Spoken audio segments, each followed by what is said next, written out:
Hello বন্ধুরা, সবাইকে জানাই রাধা অষ্টমীর অনেক অনেক শুভেচ্ছা। সবাই কেমন আছো? তো নিশ্চয়ই সবাই ভালো আছো, আর আমি অনেকটাই ভালো আছি।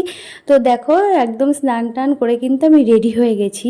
একদম রেডি হয়ে সুন্দর করে ঘি, মধু, গঙ্গা জল দিয়ে, দুধ দিয়ে ভালো করে ঠাকুরকে স্নান করিয়ে দিলাম।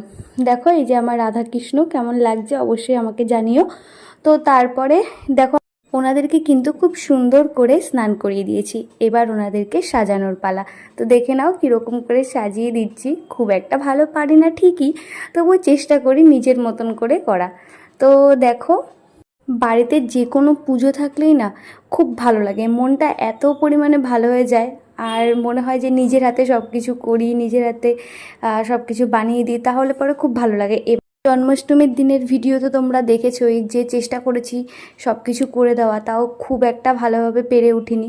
তো ভাবলাম রাধা অষ্টমীতে কিছু করব, তো আর করা হয়ে ওঠেনি।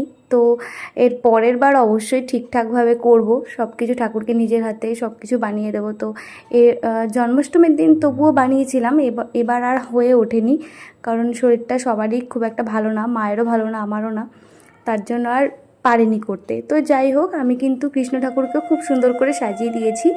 দিয়ে তারপর দেখো, আমার ফিনিশিংটা ঠিক এরকমই ছিল। আর তারপরে ধান দুব্য দিয়ে ওনাকে ওনার চরণে দিলাম।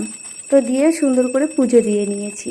হ্যাঁ, জানি যে আজকের দিনে সবাই এরকমভাবেই পুজো করেছো, যাদের যাদের বাড়িতে রাধাকৃষ্ণ আছে তারা সবাই পুজো করেছো। আমি খুব একটা ভালো পারি না সব কিছু, মানে পুজো টুজো করতে, তবুও চেষ্টা করি সব কিছু করার। তো তোমরা মানিয়ে গুছিয়ে নিও। আর কেমন লেগেছে আমার ভিডিওটা অবশ্যই কিন্তু আমাকে কমেন্টে জানাবে যে কীরকম হয়েছে আমার ভিডিওটা। আর যদি কোনো ভুল করে থাকি বা কোনো ভুল হয়ে থাকে, তাহলেও আমাকে কমেন্টে জানাবে, পরের বার শুধরে নেব। তো এখানে ভিডিওটা থাক।